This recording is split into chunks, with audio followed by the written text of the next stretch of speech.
You hate testimonials? What do you mean you hate testimonials? They are the best sales tool you have in your toolbox. I'm going to show you how to use them, and I'm going to explain why testimonials are your best friend in this episode of The Dave Lorenzo Daily.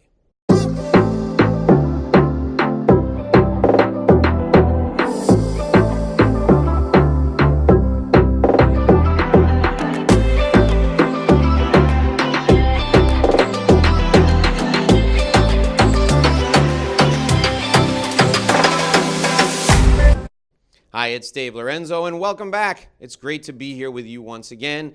We are here every day, and if you're brand new here, please punch the subscribe button, hit that red subscribe button, and make sure you join us here each day. Also, ring that little bell. That bell will turn on notifications so you'll know every time we upload a new video, and you'll especially be alerted when we go live every Thursday. We go live with an interview every Thursday, and I don't want you to miss it. I want you to participate. I want you to send me your questions for me to ask our experts every Thursday. So subscribe and hit the bell. All right, let's talk about testimonials. I hear from sales folks all the time that they hate them. And the reason they hate them is because they feel uncomfortable asking for testimonials. And I get it. Look, to say to your client, hey, would you mind getting in front of a camera and telling everybody how great I am? That can be troubling. Here's the thing to remember. If you can't ask for a testimonial from a great client, then you can't ask for a referral. When I work with lawyers, and I work with a lot of lawyers, we talk about this all the time. Lawyers, CPAs, professionals, they hate to ask for testimonials almost as much as salespeople do. And I say to the lawyer, do you want referrals? And the lawyer says, yes. I say to them, you have to ask for referrals if you want them. And the lawyer goes, oh, I guess you're right. And I say, if you can't ask for a testimonial, you can't ask for a referral. Really important to understand that. So here's the script to use when you ask for a testimonial.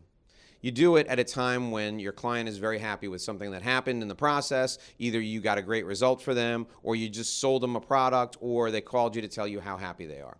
Mr. Smith, I'm so honored that you would call to give me that feedback. I'm grateful for your business, and I want to thank you.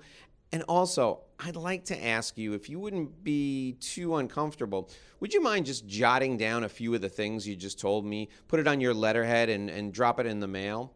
If you don't want to do that, why don't you come by the office and we can go to lunch, and before I take you to lunch, I'll turn on my phone and you can just say some of the things you said in the phone call to me on a video, and we can use it in our website, and I can show it to other clients and prospective clients, because that would really help me a lot. It would be a big favor to me. Now, that script I gave you has a lot of words in it, and you can put it in your own language. But here's the key. When someone compliments you, all you're asking them to do is just jot a few things down. Jot that down in a note to you on their letterhead. Now, if it's not a B2B situation, if it's not a business-to-business situation, they can write it on regular stationery and handwrite it and give it to you, and you can copy it, scan it, put it in what's called a brag book, which is a book that has a compilation of all your testimonials, and you mail it to people before they do business with you.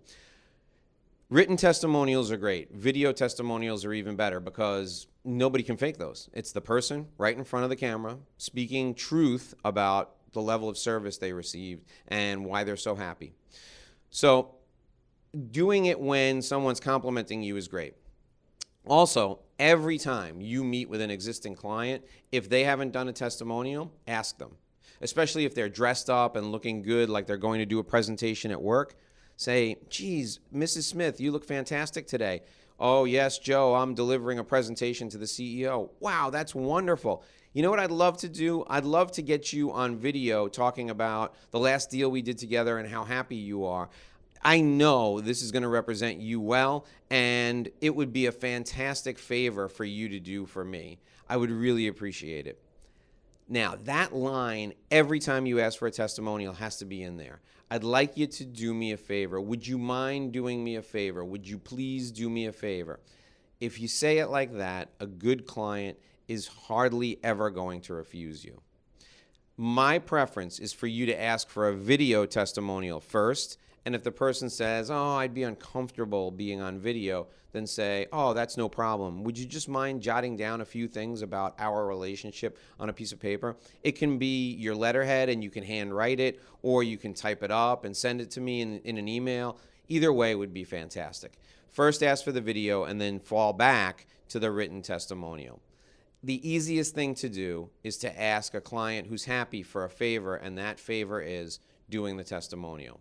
Now, if it's a written testimonial, I'd like you to take out your phone and take a quick selfie with the client so that you can use the picture of you and the client together along with their written words. That reinforces the fact that they actually gave you the testimonial. And here's the other thing. If they're willing to give you a written testimonial and they just take too long to do it, all I want you to do is jot down exactly what they said to you in an email and say, Mr. Smith, remember last Thursday we talked about the testimonial you were going to give me? You said you liked this. You said this was spectacular. You said you really enjoyed working with me because of this. If you wouldn't mind, please take that information that you actually said and send it back to me in an email. All you're doing is taking their actual words, reflecting them back to them so that they remember, and then asking them to send it to you in an email.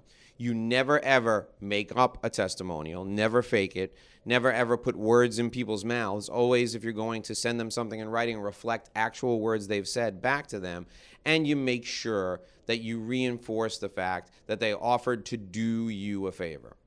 Now, let me also give you 3 times when you need to use these testimonials.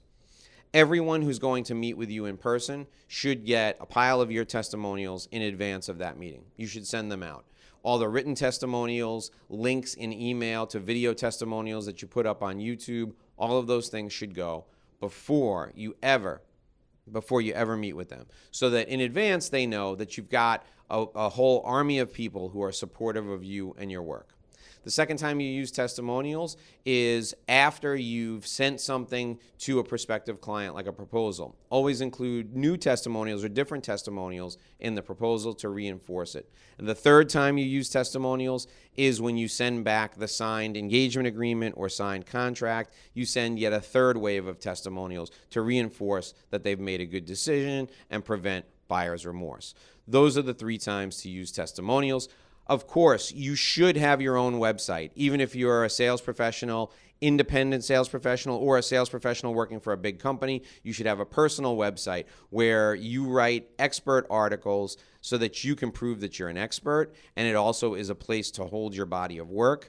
I call this your primary internet presence. So on your personal website, you should post all those testimonials, as well as on LinkedIn. People should be putting testimonials up there for you as well to reinforce the credibility that you have with people in your industry and in your profession. So that's kind of the very, very quick overview on testimonials. Leave me your thoughts on this valuable sales tool down in the comments. I want to hear what you think about testimonials. I want to hear what you're struggling with, and I'll make more videos to help you get over the hurdle of asking for these valuable tools and using them in your sales process. I hope you join me right back here again tomorrow. I'm Dave Lorenzo, and until tomorrow, I hope you do this and sell more.